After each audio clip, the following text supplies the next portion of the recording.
Capítulo 49. Por supuesto, era absurdo que Jack no comprendiera desde el principio quién era el sujeto, porque ahora, con algo de perspectiva, le era obvio. Quizá fue culpa de su madre. Ella los mantenía enteros a su padre y a él, pero a veces también lo distraía, y hoy se le había colado en los pensamientos todo el santo día. Tan revoltosa, viva como muerta esa mujer. Puede que haya habido un sacerdote más difícil que ella, pero seguro que no ha habido dos. Se metía en discusiones con todo el mundo en vida, sobre todo, quizá, con su hijo. Y eso siguió siendo cierto después del entierro, porque no discutimos más airadamente con quienes son totalmente distintos de nosotros, sino con quienes no lo son. La madre de Jack se iba de viaje a veces, cuando se escurrían catástrofes y las organizaciones humanitarias buscaban voluntarios. Esos viajes siempre iban acompañados de duras críticas tanto de dentro como de fuera de la iglesia. O se pasaba o se quedaba corta en su vocación religiosa. O no debería ayudar en absoluto, o debería estar haciéndolo en otro lugar. Pero nada le resultaba más fácil a la gente que nunca hace nada que criticar a aquellos que realmente se esfuerzan en marcar una diferencia. En una ocasión se encontraba en el otro extremo del mundo y se vio atrapada en un tumulto. Trató de ayudar a salir de allí a una mujer que sangraba y en medio del caos a ella también le dieron en el brazo con un cuchillo. La llevaron al hospital y logró que la dejaran un teléfono para llamar a casa. Jim se sentó a esperar delante de las noticias. La escuchó pacientemente, feliz y aliviado como siempre al comprobar que se encontraba bien. Pero cuando Jack comprendió lo que había ocurrido y logró hacerse con el teléfono, se puso a gritarle de tal modo que empezó a oírse un eco en el altavoz. ¿Por qué tuviste que ir allí? ¿Por qué tienes que arriesgar tu vida? ¿Por qué no piensas nunca en tu familia? La mujer entendió perfectamente que su hijo gritaba de miedo y preocupación, así que respondió como solía. Los barcos que se quedan en el puerto están seguros, cariño, pero no los han construido para eso. Jack dijo algo de lo que se arrepintió enseguida. ¿Tú crees que Dios va a protegerte de un cuchillo solo porque eres sacerdote? Su madre estaba en un hospital en la otra punta del mundo, pero sintió a la perfección el miedo infinito que embargaba a su hijo. De modo que las lágrimas se llevaron a medias sus palabras cuando le respondió entre susurros. Dios no protege a la gente de cuchillos, cariño. Por eso nos dio nuestros semejantes, para que pudiéramos protegernos mutuamente. Era imposible argumentar con aquella mujer tan cabezota. Jack detestaba a veces lo mucho que la admiraba. Jim, por su parte, le quería tanto que se cortaba la respiración. Pero después de aquello, ella dejó de viajar tanto y nunca tan lejos. Luego enfermó, ellos dos la perdieron y el mundo perdió un poco más de protección. Así que, cuando empezó la historia de los rehenes, cuando Jack y Jim se encontraban la víspera de Nochevieja en la calle, delante del apartamento, y los jefes acababan de decirles que esperasen a los estocolmenses, los dos pensaron mucho en ella y en lo que ella habría dicho si hubiera estado allí en esos momentos. Cuando la lima cayó volando y aterrizó en la frente de Jack y comprobaron que la nota que venía con ella contenía un pedido de pizzas, los dos comprendieron que no se les presentaría una ocasión mejor para contactar al sujeto. Así que Jack llamó al mediador y él, pese a ser estocolmense, reconoció que tenía razón. Sí, claro, llevarle las pizzas puede dar pie a la comunicación, sin duda. Pero, ¿y la bomba del rellano en la escalera?, preguntó. No es una bomba, respondió Jack con total seguridad. ¿Lo juras?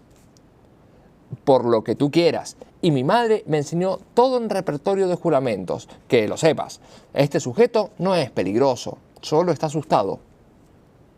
¿Y tú cómo lo sabes? porque si fuera peligroso, si supiera lo que se trae entre manos, no habría pedido pizza para todos los rehenes arrojándonos una lima. Deja que entre y hable con él. Sé que puedo. Jack se detuvo. Pensaba decir, salvarlos a todos, pero tragó saliva y dijo, solucionarlo. Puedo solucionarlo. Ya verás. ¿Has hablado con todos los vecinos?, preguntó el mediador. No hay nadie en el edificio, aseguró Jack. El mediador seguía atrapado en medio del tráfico de la autopista, a demasiados kilómetros de allí. Ni siquiera los coches de la policía podían abrirse paso, así que al final accedió a seguir el plan de Jack.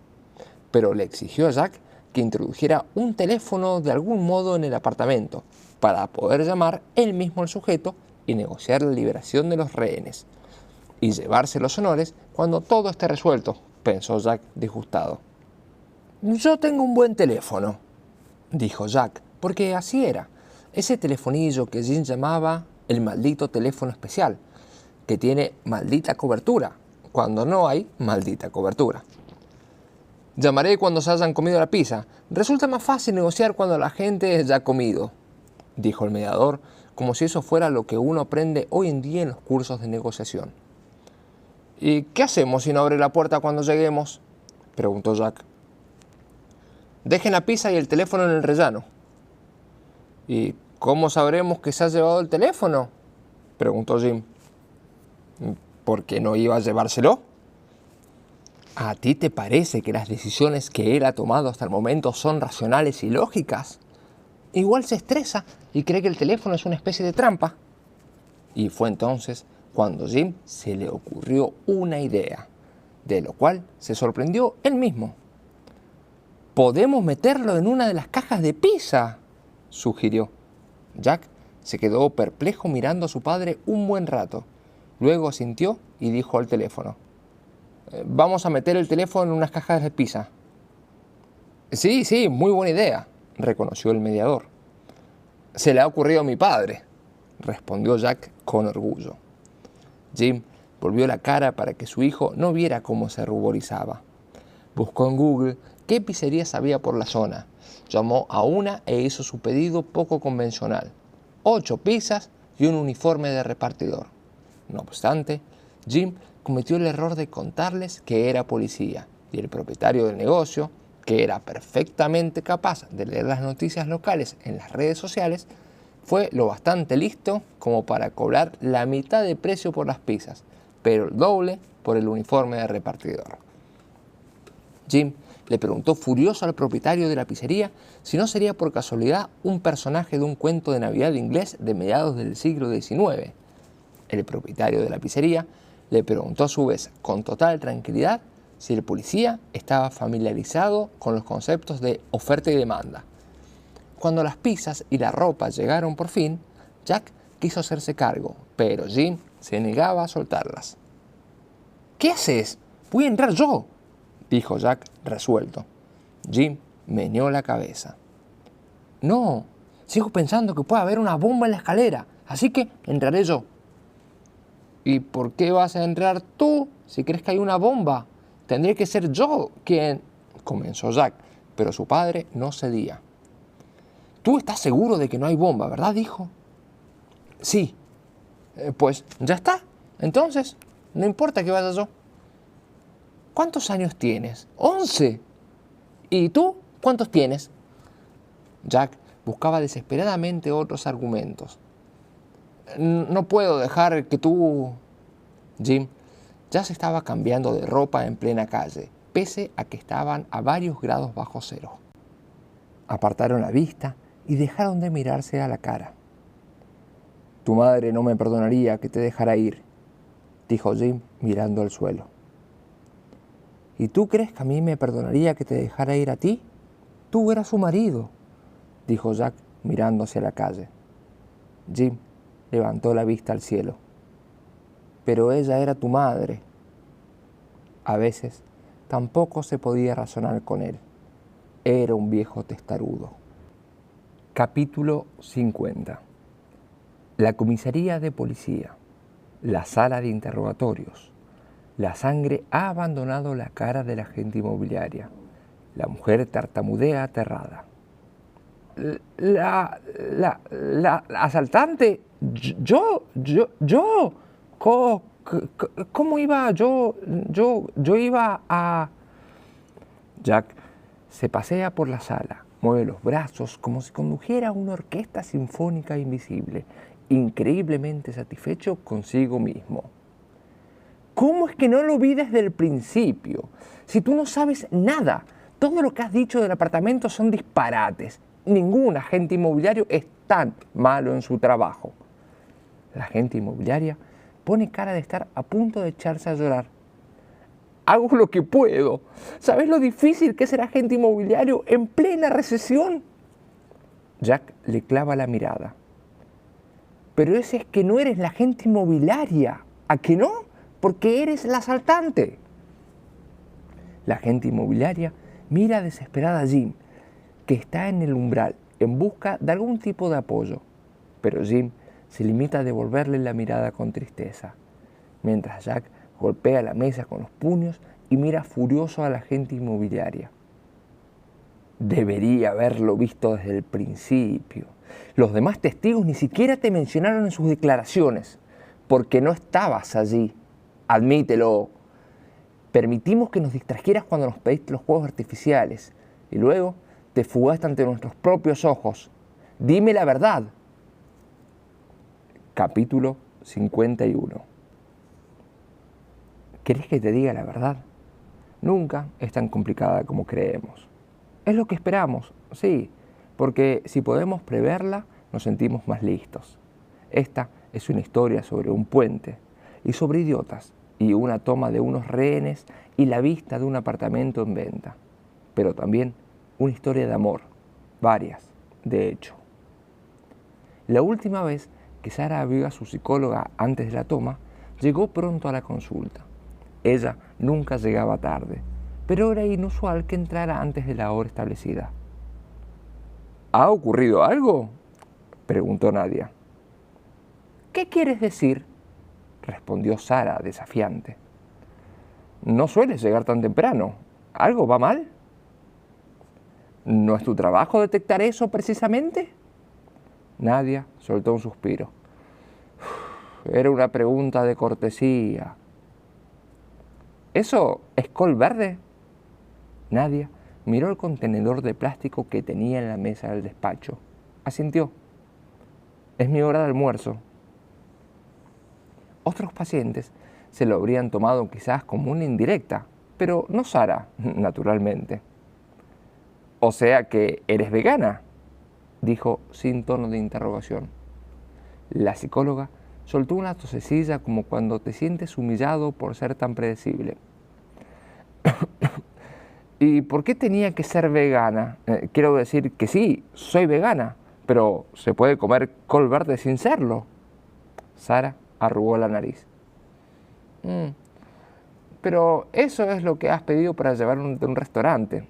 Podrías haber elegido otro plato, pero elegiste col verde. ¿Y eso solo lo hacen los veganos? No puedo sino suponer que lo que reduce tu criterio económico es la falta de vitaminas. Entonces Nadia sonrió. ¿Me miras por encima del hombro porque soy vegana o porque pago por la comida vegana? No tengo ningún problema al mirarte por encima del hombro por varias razones al mismo tiempo. Nadia se regó el último bocado de col verde y de amor propio, tapó el contenedor y preguntó: ¿Cómo te has encontrado desde la última vez que nos vimos, Sara? En lugar de responder, Sara sacó del bolso un frasco de gel antiséptico, se colocó de espaldas a la mesa, se puso a observar la estantería y constató: para ser psicóloga tenés muchos libros que no tratan de psicología. ¿Y de qué tratan los otros libros según tú? Identidad. Por eso eres vegana. Se puede ser vegano por otras razones. ¿Cómo cuáles? ¿Es bueno para el medio ambiente? Puede. Pero creo que las personas como tú son veganas porque así se sienten bien. Seguro que por eso tienes tan mala postura. Falta de calcio. Nadia se irguió discretamente en el sillón. Trató de que no pareciera que estaba estirando la espalda. Sara, tú pagas por el tiempo que pasas aquí. Para alguien que critica las decisiones económicas de los demás, te veo muy dispuesta a malgastar mucho dinero para que hablemos de mí. ¿Quieres que comentemos el por qué? Sara pareció considerar aquellas palabras sin apartar la vista de la estantería.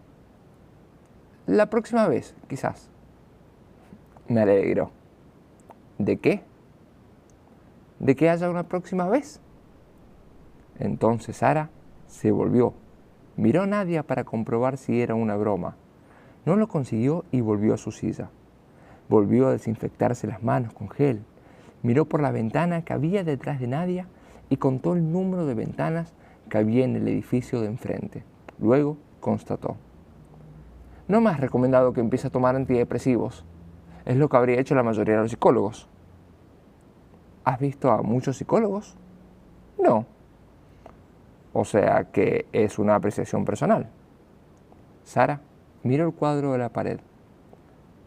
Comprendo que no quieras recomendarme somníferos porque temes que me suicide, pero en ese caso, ¿no deberías recomendarme antidepresivos? Nadia dobló 2 servilletas de papel que no había utilizado. Las guardó en el cajón de la mesa. Asintió. Tienes razón. No te he propuesto ninguna medicación, porque los antidepresivos están pensados para relajar los picos de subida y bajada de tus sentimientos. Si se utilizan bien, no se experimenta la misma tristeza, pero tampoco la misma alegría que antes. Puso en el aire la palma de la mano en posición horizontal. Te quedas plano. Así que podrías pensarte que los pacientes que toman los antidepresivos no echan de menos esos picos, ¿verdad? Pero al contrario, la mayoría de los que quieren dejar la medicación aseguran que quieren volver a ser capaces de llorar. Se ponen a ver una película triste con un ser querido y les gustaría poder sentir lo mismo que ellos. A mí no me gusta el cine, le informó Sara. Nadia se echa a reír. No, por supuesto que no. Pero creo que lo que necesitas no es experimentar menos sentimientos, Sara. Creo que necesitas experimentar más. No creo que estés deprimida, creo que estás sola. Eso parece un análisis poco profesional. Puede. Imagínate que salgo de aquí y me suicido. No lo creo. ¿Por qué? ¿Acabas de decir que habrá una próxima vez? Sara clavó la vista en la barbilla de Nadia. ¿Y tú confías en mí? Sí. ¿Por qué?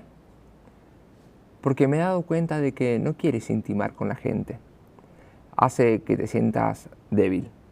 Pero no creo que tengas miedo de resultar herida, sino que tienes miedo de herir a los demás. Eres más empática y tienes más sentido ético de lo que quieres reconocer. Sara se sintió profundamente ofendida, ofendidísima por aquellas palabras, pero le costaba comprender si se debía al hecho de que Nadia lo hubiera llamado débil o a que hubiera dicho que tenía sentido ético. Puede que piense que no vale la pena dedicar tiempo a hablar con las personas de las que al final me voy a cansar de todos modos. ¿Y cómo vas a saberlo si no lo intentas? Pues aquí estoy, ¿no? Y no me llevó demasiado tiempo cansarme de ti. Trata de no tomarte en serio la pregunta, le rogó Nadia, aunque era inútil. Sara cambió de tema como de costumbre. Entonces, ¿por qué eres vegana? Nadia suspiró agotada.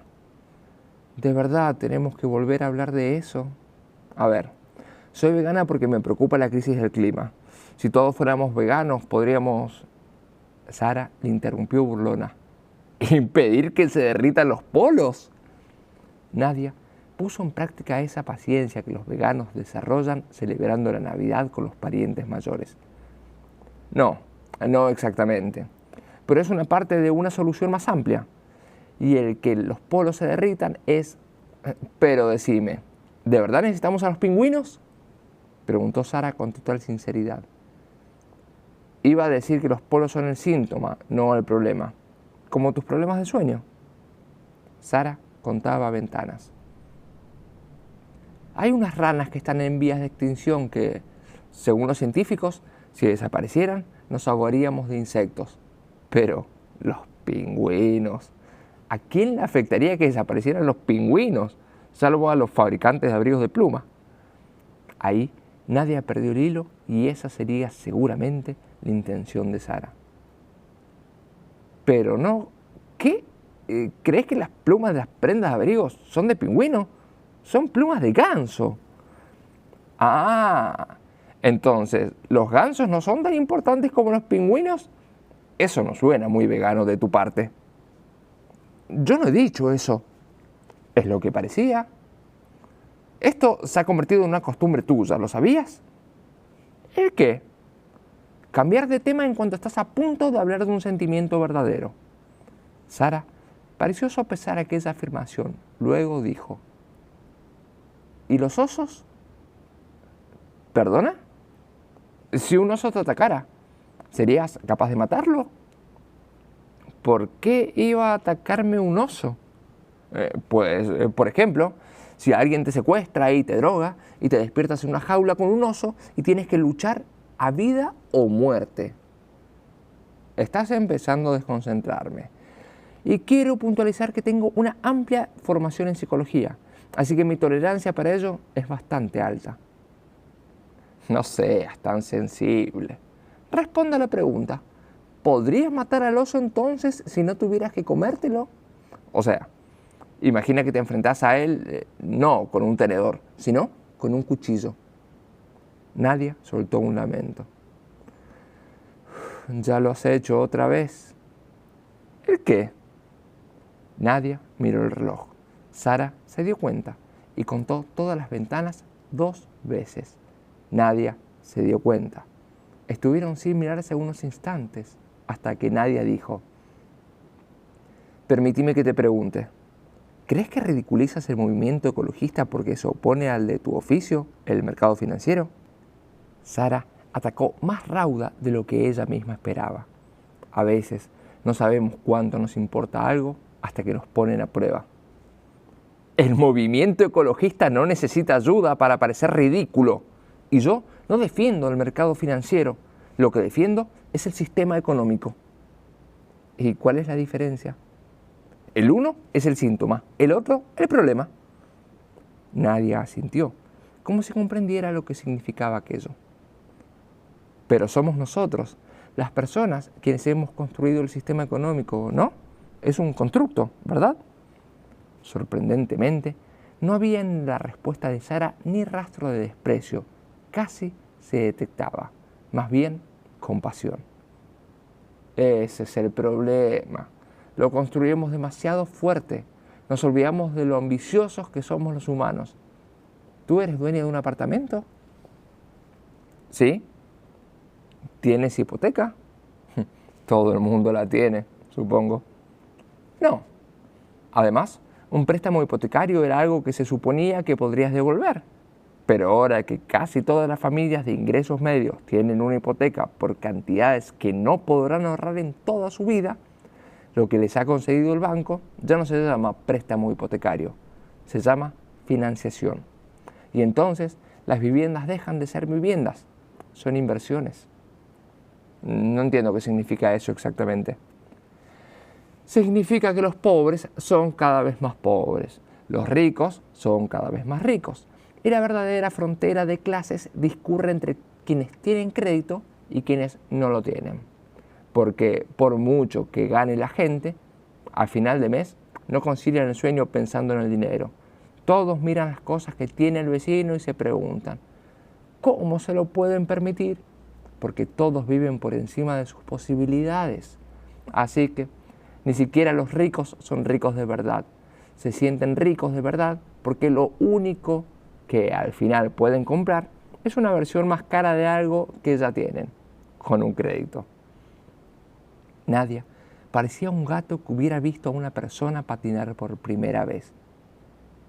Una vez oí decir a un hombre que trabajaba en un casino que nadie se arruina cuando pierde dinero, sino cuando tratas de recuperar el dinero perdido. ¿Es eso más o menos lo que quieres decir? ¿Que por eso se hunde en la bolsa y el mercado inmobiliario? Sara se encogió de hombros. Claro, si eso te consuela. En ese momento, sin ser consciente de ello, la psicóloga hizo una pregunta que dejó al paciente sin aire en los pulmones. Entonces, ¿qué es lo que te produce más cargo de conciencia? ¿Haber denegado un préstamo a algunos clientes o haber conseguido un préstamo demasiado grande a otros? Sara parecía impasible, pero apretó tan fuerte los brazos del sillón que cuando lo soltó no había rastro de circulación sanguínea en las palmas de las manos. Los disimuló frotándoselas. Evitó el contacto visual contando ventanas otra vez. Luego resopló resuelta. ¿Sabes qué? Si los defensores de los animales lo fueran de verdad, no animarían a comer cerdos felices. Nadia puso cara de desesperación. No entiendo qué tiene que ver eso con mi pregunta. Sara se encogió de hombros. Todo ese debate del cultivo ecológico y la publicidad de gallinas libres y cerdos felices, ¿no es menos ético por nuestra parte comer cerdos felices? Será mejor que consuma carnes de un cerdo que ha llevado una vida terrible que la de un cerdo carpe diem con familia y amigos, ¿no? Los ganaderos dicen que la carne de los cerdos felices está más rica. Así que me figuro que han esperado justo el momento en el que el cerdo se ha enamorado o ha tenido crías, el momento en el que más feliz que nunca. Y entonces le pegan un tiro en la cabeza y lo envasan al vacío. ¿A ti eso te parece ético? La psicóloga suspiró. Entiendo que no quieres hablar de tus clientes y sus préstamos. Sara se clavó bien fuerte las uñas de los pulgares en las palmas de las manos. ¿Te has fijado en que los veganos siempre hablan de salvar el planeta? Como si el planeta los necesitara. El planeta sobrevivirá durante miles de años, e incluso sin gente. Solo nos matamos a nosotros mismos. Como de costumbre, no era una respuesta muy útil. Nadia miró el reloj y se arrepintió de inmediato, porque Sara se percató de ello y se levantó en el acto, como siempre. Sara no quería que le invitasen a irse, y la gente así aprende a controlar el reloj de los demás. La segunda vez que lo miran, se levantan. Nadia se sentía avergonzada y soltó. Aún nos queda algo de tiempo, si quieres. Después de ti no tengo más pacientes. Pues tengo cosas que hacer, respondió Sara. Nadia se armó de valor y le preguntó abiertamente. ¿Podrías contarme algo personal sobre ti? Una cosa nada más. ¿Perdona? Nadia se levantó, la dio la cabeza para tratar de captar la mirada de Sara. En todo el tiempo que hemos pasado juntas me he dado cuenta de que no me has contado nada personal, cualquier cosa. ¿Cuál es tu color favorito? ¿Te gusta el arte? ¿Te has enamorado alguna vez? Sara enarcó las cejas hasta la raíz del pelo. ¿Tú crees que dormiría mejor si estuviera enamorada? Nadia soltó una carcajada. No, era solo un ejemplo. Es porque sé poquísimo acerca de ti. Aquel fue el más extraño de todos los momentos extraños que habían surgido entre las dos. Sara permaneció varios minutos detrás de la silla. Luego respiró hondo y le contó a Nadia algo que no le había contado a ninguna otra persona. Me gusta la música. Pongo música muy alto en cuanto llego a casa. Me ayuda a ordenar los pensamientos. ¿Solo cuando estás en casa? No puedo subir tanto el volumen en la oficina y solo funciona si la pongo a un volumen altísimo. Sara se dio una palmada en la frente cuando dijo aquellas palabras, como si de verdad quisiera explicar qué era lo que no funcionaba. ¿Qué clase de música? Death metal. ¡Wow! ¿Es una opinión profesional? Nadia soltó una risita avergonzada y nada profesional, una que ciertamente no enseñan en la Facultad de Psicología. No, es que no me esperaba para nada. ¿Por qué death metal precisamente? Es tan ruidoso que silencia la cabeza. A Sara Se le marcaban blancos los nudillos de tanto apretar el asa del bolso. Nadia se percató, así que sacó un bloc de un cajón del escritorio y anotó, y se lo dio a Sara. ¿Es una receta de somníferos?, preguntó Sara. Nadia meneó la cabeza. Es el nombre de un modelo muy bueno de audífonos. Aquí abajo, en esta misma calle, hay una tienda de electrónica. Cómpratelos, así podrás escuchar tu música allí donde te encuentres, en cuanto algo te agobie. Quizás te ayude a salir más, a ver gente, quizás incluso a enamorarte. La psicóloga se arrepintió enseguida de haber dicho esto último. Sara no respondió. Se guardó la nota en el bolso, se quedó mirando la carta que había en el fondo y lo cerró enseguida. Cuando salía, Nadia le gritó preocupada. No tenés que enamorarte, Sara. No era eso lo que quería decir. Solo quería decir que puede ser positivo probar algo nuevo. Solo creo que deberías concederte la oportunidad de cansarte de alguien. Sara estaba en el ascensor. Cuando se cerraron las puertas, pensó en los préstamos de la gente, los que concedemos y los que denegamos. Luego, pulsó el botón de parada de emergencia. Capítulo 52. Mientras sucedía la toma de rehenes afuera en la calle, Jack trataba de pensar en alguna forma de comunicarse con el sujeto en lugar de dejar que Jim entrara con las pizzas. Pensaba y pensaba y pensaba sin parar, porque los jóvenes pueden estar totalmente seguros de casi todo prácticamente siempre, pero incluso Jack sería más fácil de estar del todo seguro de que la bomba no era una bomba si no tuviera que enviar a su padre a poner a prueba la teoría. Espera, papá, tengo... Empezó. Llamó por teléfono al mediador y le dijo: antes de que nos presentemos allí con las pizzas, quiero intentar hacerme una idea general de lo que ocurre. Puedo subir al edificio de enfrente, quizá pueda ver el rellano de la escalera desde allí. El mediador no parecía muy convencido. ¿Qué puede importar eso? Quizá nada, reconoció Jack.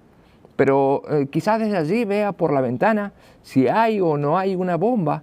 Y antes de enviar allí a mi colega, quiero saber que al menos lo he intentado todo. El mediador tapó el teléfono con la mano, intercambió unas frases con otra persona, uno de los jefes cabrones quizás. Luego volvió al teléfono y dijo: está bien, adelante. No le dijo a Jack que le había causado admiración el hecho de que llamara colega a su padre cuando la situación era tan crítica, pero lo cierto es que así fue. De modo que Jack entró en el edificio de enfrente. El mediador seguía al teléfono. Después de un piso y medio, preguntó: ¿Qué estás haciendo? Subo las escaleras, respondió Jack. ¿No hay ascensor? No me gustan los ascensores. Del mediador surgió un sonido como si se estuviera golpeando la frente con el teléfono. O sea que estás dispuesto a entrar en un edificio donde hay una bomba y un sujeto armado, pero te dan miedo los ascensores, ¿no? Jack le respondió con un bufido: no me dan miedo los ascensores, me dan miedo las serpientes y el cáncer, pero no me gustan los ascensores. Entonces sonó como si el mediador hubiera soltado una risita. No puedes pedir refuerzos. El personal que tenemos disponible está aquí, al completo. Están controlando el cordón policial y la evacuación de los edificios circundantes. He solicitado refuerzos, pero ambos están esperando a sus esposas. ¿Y eso qué quiere decir? Que han bebido. Sus mujeres los traerían en coche. ¿Que han bebido? ¿A estas horas? ¿La víspera de Nochevieja?, preguntó el mediador. Yo no sé cómo será en Estocolmo, pero aquí nos tomamos todo la Nochevieja en serio, respondió Jack. El mediador se echó a reír. Los estocolmenses no se toman nada en serio, nada que sea importante, ya sabes. Jack sonrió, dudó durante varios peldaños antes de hacer la pregunta que llevaba todo el tiempo queriendo hacer. ¿Te has visto envuelto alguna vez en una situación con toma de rehenes? El mediador dudó también. Sí, claro que sí. ¿Y? cómo terminó. Soltó a los rehenes y salió después de 4 horas de negociaciones. Jack asintió muy serio y se detuvo en el penúltimo piso. Echó un vistazo por la ventana del rellano con unos pequeños prismáticos. Vio los cables que había en el suelo de la escalera, colgando de una caja de cartón en la que alguien había escrito unas palabras con rotulador. No se atrevía a jurar que decía exactamente, pero parecía muchísimo la palabra Navidad. No es una bomba, dijo al teléfono. ¿Qué crees que es? Parecen luces navideñas para el balcón. Pues muy bien. Jack continuó escaleras arriba hasta el último piso. Si el sujeto no había bajado las persianas, tal vez podría ver el interior del apartamento. ¿Cómo conseguiste que saliera?, preguntó por el teléfono el mediador. ¿Quién? ¿El secuestrador, aquella vez? Pues lo normal. Una combinación de todo lo que te enseñan. No usar negaciones, evitar los no podemos y los no queremos. Tratar de encontrar algún punto en común, averiguar sus motivos. ¿De verdad que fue así como lograste que saliera? No, claro que no. Le gasté una broma. ¿En serio? Sí, en serio. Llevábamos 4 horas hablando y de repente se quedó callado. Eso es precisamente lo primero que aprendemos. Que hay que mantenerlos entretenidos, no dejar que se haga el silencio. Sí, exacto. Yo ya no sabía qué hacer, así que me arriesgué y le pregunté si quería ir un chiste divertido. Estuvo callado durante minutos más o menos, hasta que dijo, bueno, ¿y? ¿Lo va a contar o no? Así que le conté el de los 2 irlandeses que van en un barco. ¿Lo conoces? No, dijo Jack. Pues 2 hermanos irlandeses están pescando en el mar. Estalla una tormenta y pierden los 2 remos. Van a la deriva en la oscuridad, los zarandea el viaje. Están convencidos de que les ha llegado la hora. Cuando de pronto uno de los 2 ve algo que brilla en el agua y logra agarrar una botella. La descorchan y ¡plop! Aparece un genio que les concede un deseo, el que ellos quieran. Así que los 2 hermanos miran a su alrededor y se ven en plena tormenta, sin remos, a varios kilómetros de tierra firme, y el primer hermano pensaba en su deseo cuando el segundo suelta alegremente: quiero que todo el mar sea Guinness. El genio se le queda mirando como si fuera idiota, pero dice que de acuerdo, claro, aquí vamos, y ¡plop! El mar entero se convierte en Guinness. El genio desaparece. El primer hermano se queda atónito mirando al otro y le dice enfadado: ¡jodido imbécil! Solo teníamos un deseo y vas y pides que todo el mar se convierta en Guinness. ¿No te das cuenta de lo que has hecho? El segundo hermano menea la cabeza avergonzado. El primer hermano se encoge de hombros con gesto resignado y dice: el mediador hizo aquí una pausa de efecto, pero no alcanzó a rematar el chiste porque Jack lo interrumpió y dijo: ahora tenemos que mear el barco. El mediador resopló ofendido tan fuerte que tembló el teléfono.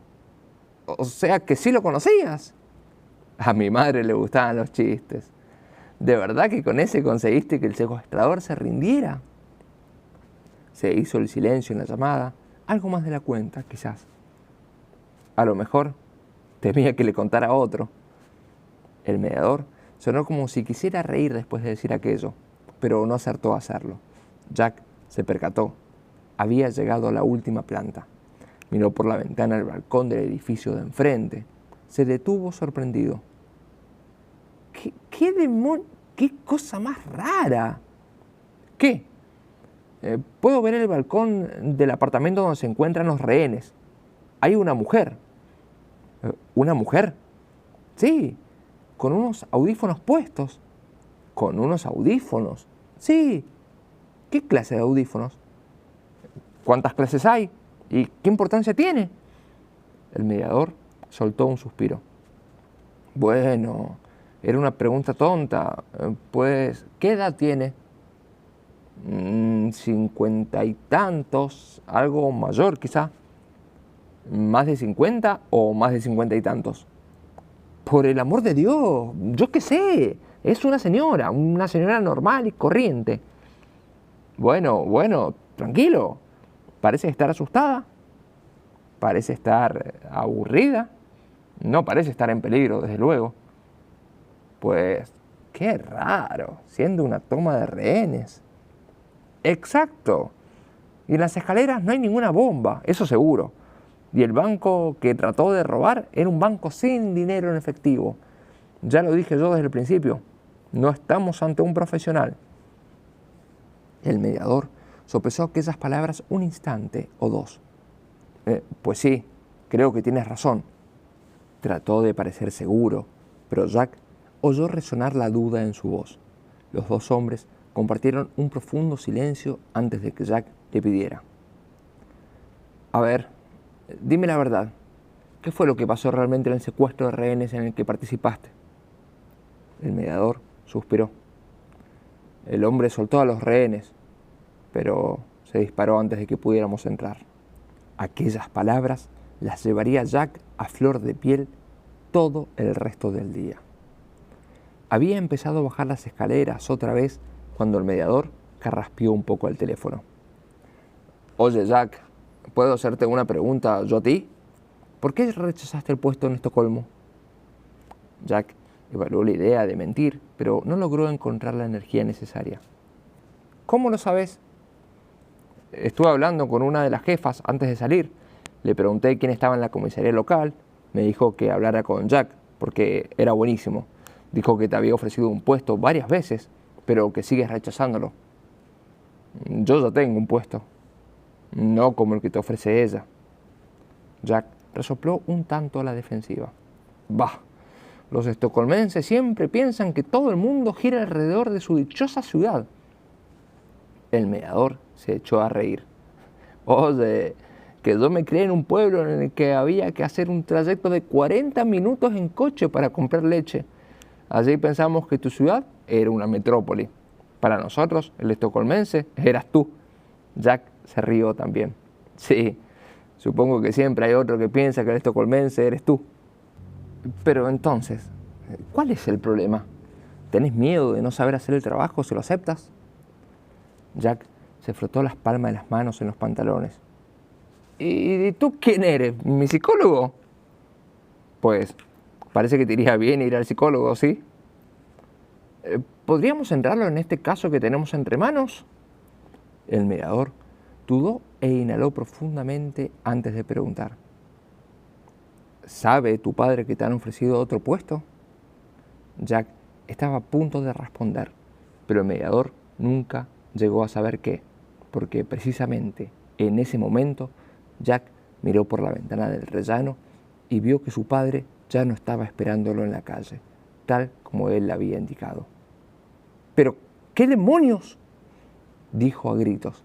Acto seguido, colgó el teléfono y echó a correr. Capítulo 53. Sara acababa de salir al balcón cuando la vio Jack. Fue justo después de haberle dicho al asaltante en el pasillo que no hiciera ninguna tontería, y en ese momento necesitaba aire fresco, más que nunca. Si solo se veía la espalda de Sara mientras se dirigía a la puerta del balcón, podía creerse que estaba impaciente. Era preciso verle la cara para comprender que estaba sensible. Se había sorprendido a sí misma allí dentro, había perdido el control, había sentido cosas.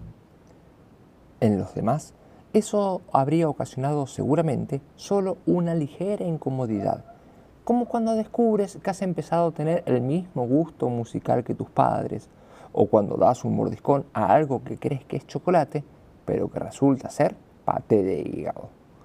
Pero en Sara provocó un estado de pánico. ¿Estaría a punto de enfermar de empatía?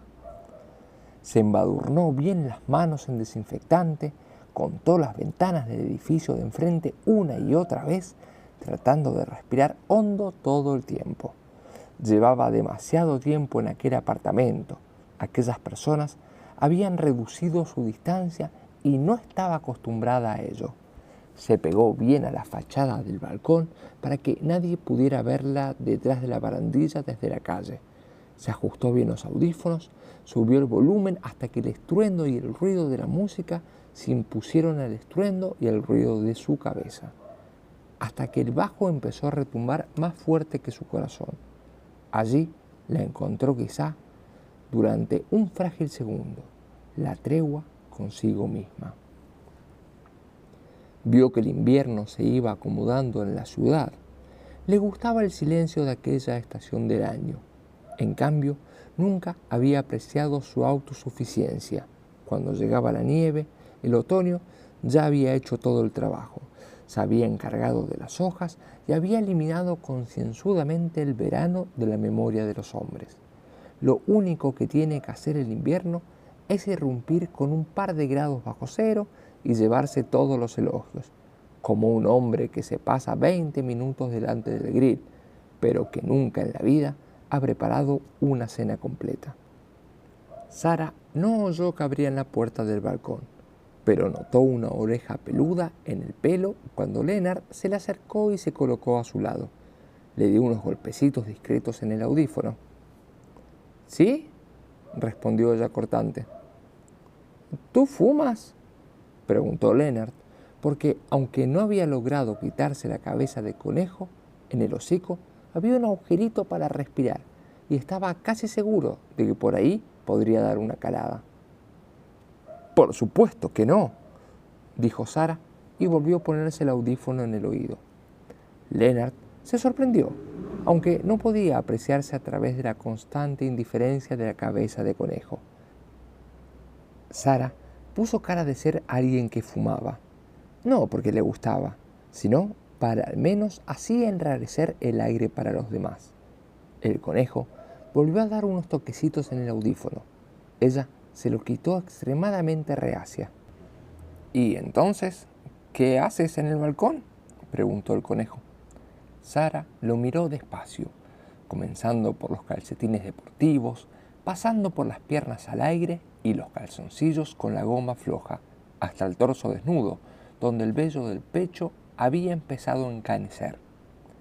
«¿De verdad te sientes en situación de cuestionar las elecciones de vida de otras personas?», preguntó, pero no sonó tan irritada como quería, para irritación suya.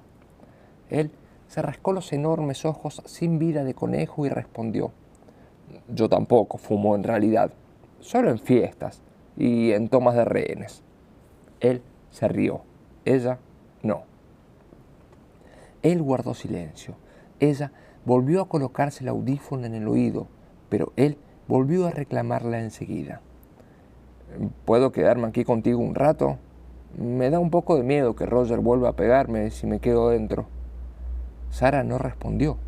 Se colocó de nuevo el audífono. El conejo volvió a reclamar su atención enseguida. «¿Tú estás aquí de safari o qué?». Ella le clavó la mirada con sorpresa. «¿Qué quieres decir con eso?». «Es solo una observación. Siempre hay alguien como tú en las visitas a los apartamentos en venta. Alguien que no quiere comprar, pero que siente curiosidad, que va de safari, que hace las pruebas de cómo es llevar cierto estilo de vida. En mi trabajo se aprende a reconocer a esa gente». Sara le lanzó una mirada envenenada, pero permaneció muda. Es desagradable que te descubran. Uno se ciñe más el abrigo alrededor del cuerpo cuando sucede, sobre todo si está acostumbrado a ser el que descubra a los demás. Su instinto le pedía responder con alguna maldad, crear mayor distancia entre los dos, pero para su sorpresa le preguntó: «¿No tiene frío?». Él dijo que no con la cabeza, y ella tuvo que apartarse para que no le diera con la oreja. Luego Lennart se dio unas palmaditas en aquella cara peluda que llevaba puesta y se rió. «Para nada. No en vano dicen que el 70% del calor corporal desaparece por la cabeza. Así que, como esto se me ha quedado encajado, supongo que ahora mismo solo pierdo el 30%. Los hombres que van por ahí en calzoncillos ajustados con los termómetros abajo cero no suelen presumir de algo así», observó Sara para sus adentros. Volvió a ponerse los audífonos con la esperanza de que eso bastara para librarse de él, pero antes de que él volviera a reclamar su atención, ya había adivinado que estaba a punto de empezar una frase con la palabra yo. Yo soy actor, en realidad. Lo de estropear visitas a apartamentos en venta es solo un extra. Qué interesante, dijo Sara con un tono que solo los niños y los teleoperadores comerciales de telefonía podrían interpretar como una invitación a seguir hablando. Son tiempos difíciles para el sector cultural, aseguró el conejo. Sara se dio por vencida y se quitó los audífonos. Resopló. Entonces, ¿esa es tu excusa para explotar el hecho de que también son malos tiempos para los vendedores de apartamentos? ¿Cómo es que ustedes, los del sector cultural, nunca piensan que el capitalismo es bueno, salvo cuando los que ganan con él son ustedes? Lo dejó caer así, sin saber muy bien por qué. Entre las orejas del conejo, Sara aún veía el puente a lo lejos. Las orejas se balanceaban como pensativas al viento de diciembre. Perdona, pero tú no me pareces una persona que se compadece de los vendedores de apartamentos, dijo. Sara resopló más enfadada aún. A mí me dan igual los vendedores y los compradores. En cambio, no me da igual que no entiendas que tu trabajo extra manipula el sistema económico. La cabeza de conejo sonreía burlona e inmóvil, mientras Lennart pensaba en su interior, en un esfuerzo de máxima concentración. Al cabo de unos instantes, dijo las palabras más necias que podían surgir de una boca, ya fuera de conejo o de persona. ¿Qué tengo que ver yo con el sistema económico? Sara se masajeó las manos, contó las ventanas. La idea es que el mercado se regule solo, pero tú y las personas como tú alteran el equilibrio entre la oferta y la demanda, dijo más resignada que enfadada. Lógicamente, el conejo se apresuró a argumentar lo más predecible del mundo. Eso no es verdad. Si no lo hago yo, lo haría otra persona. No estoy incumpliendo la ley. La compra de un apartamento es la mayor inversión que hace la gente. Por eso, todos quieren comprar el mejor precio posible. Yo me limito a ofrecer un servicio que... Pero las viviendas no deberían ser inversiones, respondió Sara con tono sombrío. ¿Y qué deberían ser entonces? ¿Hogares? ¿Eres comunista o qué? Se carcajeó el conejo. Sara sintió deseos de darle en el hocico, bien fuerte. Sin embargo, lo señaló entre las orejas y dijo: Hace 10 años, cuando estalló la crisis, un hombre se arrojó desde ese puente por culpa de un mercado inmobiliario que se hundió al otro lado del mundo. A los inocentes los despidieron y a los culpables los premiaron con una bonificación. ¿Sabes por qué? Bueno, creo que estás exagerando un poco. Porque la gente como tú dejó de preocuparse por el equilibrio del sistema. Lennart resopló algo despectivo en el interior de la cabeza de conejo, puesto que aún no había entendido del todo con quién se le había ocurrido ponerse a discutir. Oye, tranquilízate, que la crisis fue culpa de los bancos. Yo no dicto las reglas. ¿Es eso lo que pensabas decir? Tú no dictas las reglas, pero sigues el juego. Lo interrumpió Sara cansada, puesto que prefería beber nitroglicerina y saltar en un trampolín antes que tener que escuchar por enésima vez cómo un hombre le daba lecciones de responsabilidad económica. Sí, o bueno, no, pero Sara había pasado buena parte de su vida en salones de conferencia con usuarios de camisetas con gemelos para poder adivinar el resto del monólogo de aquel tipo. Así que decidió ahorrar su propio tiempo y la saliva de él. Deja que adivine a dónde quieres llegar. No te importa el vendedor del apartamento, ni te importa Roger y Ana Elena, solo importas tú. Pero ahora te defenderás diciendo que no es posible hacer trampa en el mercado inmobiliario, porque el mercado no existe realmente, es un constructo. Solo son cifras en una pantalla de computadora, así que tú no tienes ninguna responsabilidad. ¿Verdad que no?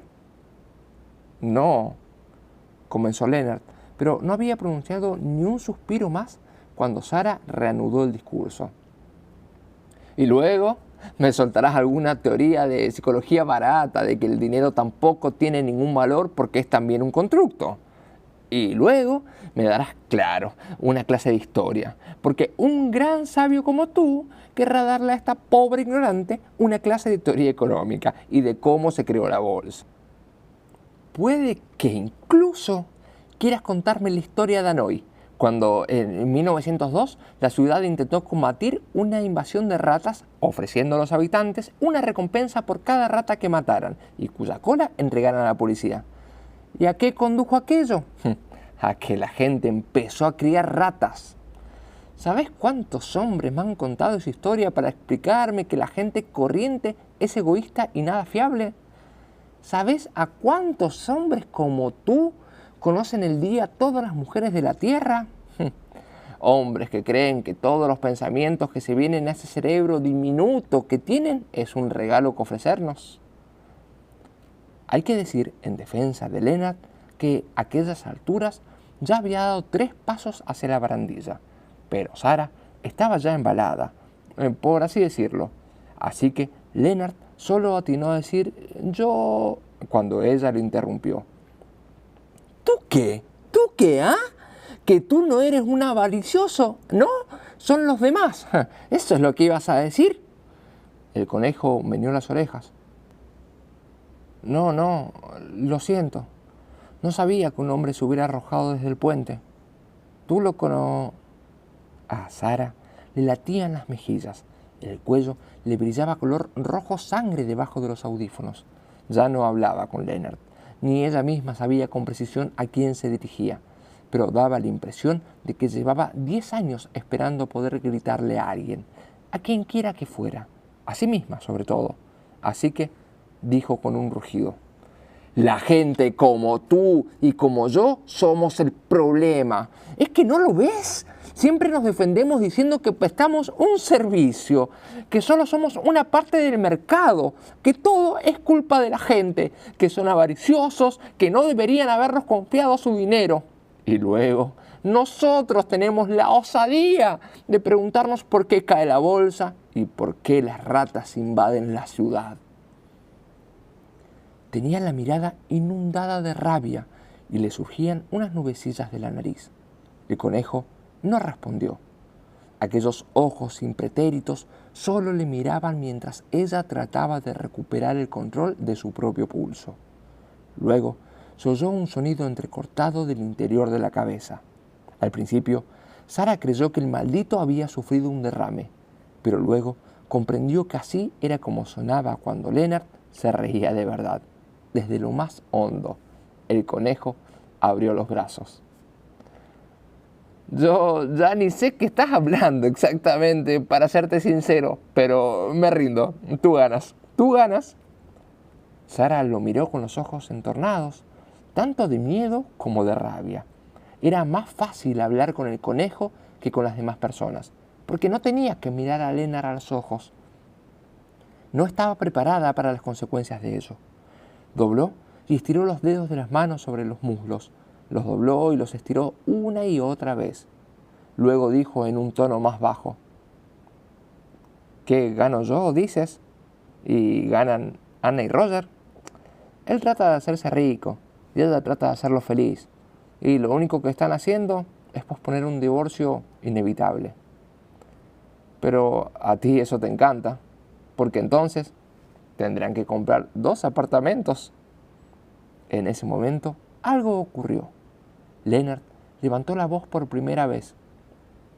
No, hasta aquí hemos llegado, porque yo no creo en eso. ¿Y entonces en qué crees tú?, gritó Sara a su vez. Y fuera lo que fuera que le hubiera llevado a ese instante, se le quebró la voz al final. Cerró fuertemente los ojos, cerró los puños sobre los audífonos. Ella llevaba 10 años esperando que alguien le hiciera esa pregunta, así que casi se cae de espaldas cuando él respondió: en el amor. Lennart soltó aquella palabra con total despreocupación, como si no fuera algo grande. Sara no estaba preparada para ello, y ese es el tipo de cosas que no nos enfurecen. La voz de Lennart se volvió algo más sorda dentro de la cabeza de Conejo y dolida. Me hablas como si fuera a alegrarme de que la gente se separe. Al contrario, y nadie que haya asistido a 2000 visitas de apartamento en venta ignora que en el mundo hay mucho más que amor y desamor. Ni siquiera Sara tenía respuestas para un razonamiento así. Además, ese idiota con cabeza de conejo seguía sin tener frío aún, al parecer, lo cual le irritó más si cabe. Deja de hablar del amor y tiene un poco de frío por el amor a Dios, como un idiota corriente, pensó, y se preparó para responder algo demoledor, pero lo único que se oyó decir fue: ¿y en qué te basas para decir eso?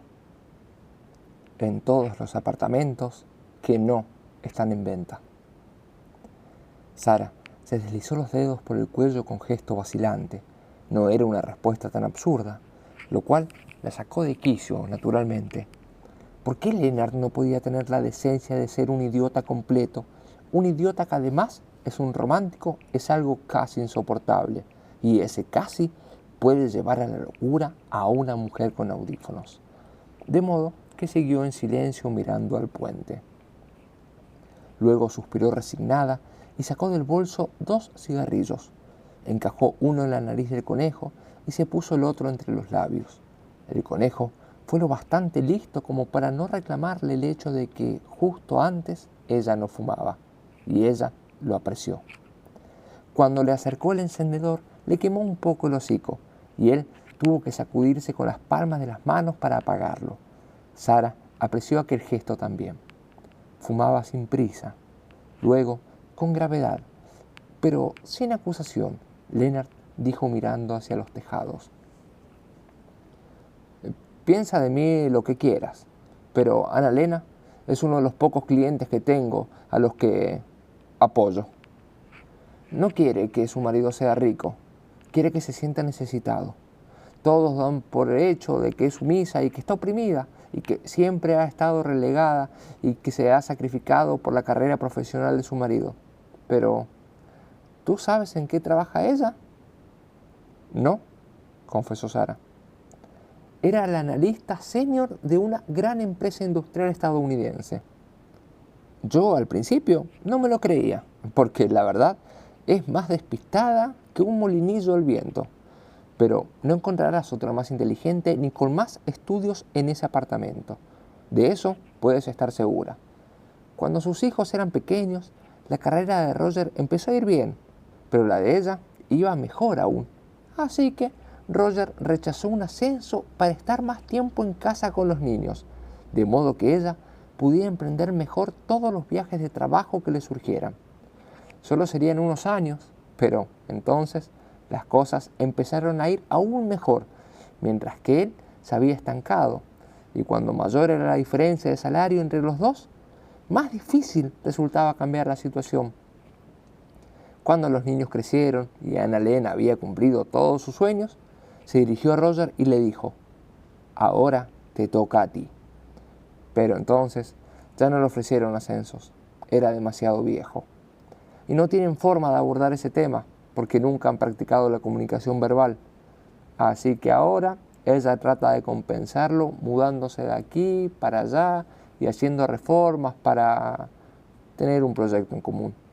Roger no tiene ya hijos de los que ocuparse, así que se siente inútil. Y lo único que quiere Anna-Lena es estar en casa. Y podrás decir lo que quieras de mí, pero nunca que no los he apoyado a los dos. Sara encendió otro cigarrillo, más que nada para poder mantener los ojos ocupados mirando las ascuas. ¿Y todo eso te lo contó Anna-Lena?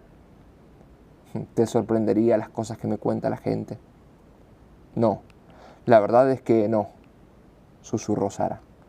Quería contarle a Lennart que ella necesitaba distancia, que no puede dejar de masajearse las manos, que siempre cuenta los objetos que hay en la habitación porque eso la tranquiliza, que le gustan las hojas de cálculo y las previsiones porque le gustan en el orden.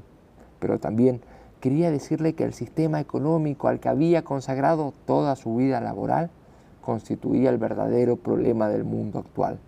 porque habíamos construido el sistema de modo que fuera demasiado fuerte. Nos olvidamos de los avariciosos que somos, pero sobre todo nos olvidamos de los débiles que somos, y ahora ese sistema nos está aplastando. Todo eso habría querido decir Sara, pero a aquellas alturas de la vida se había acostumbrado a que la gente no entendiera o no quisiera entender, así que guardó silencio, con el último deseo de haber estado en silencio todo el tiempo. Se fumaron un cigarrillo más.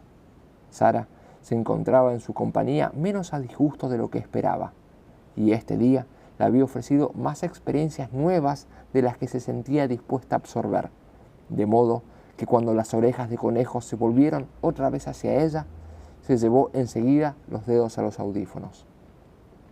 Se percató de que él buscaba otra pregunta que hacerle para mantener viva la conversación. Eso era lo que más detestaba Sara de los hombres, porque al final solo se le ocurrían dos preguntas: ¿en qué trabajas? Y ¿estás casada? Pero el dichoso Lennart tomó impulso y le preguntó: ¿qué estás escuchando? Maldita sea, pensó Sara, ya podrías tener frío y no interesarte por mí.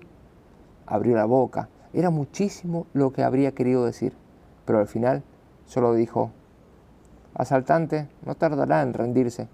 La policía irrumpirá aquí en cualquier momento. Deberías ir a ponerte unos pantalones. El conejo asintió decepcionado. La dejó allí con los audífonos en la mano y la música a todo volumen, mientras ella contaba las ventanas una y otra vez. Puede que no sea una historia de amor que dé para escribir poesía, pero ahí mismo se habían dejado fuera de combate el uno al otro.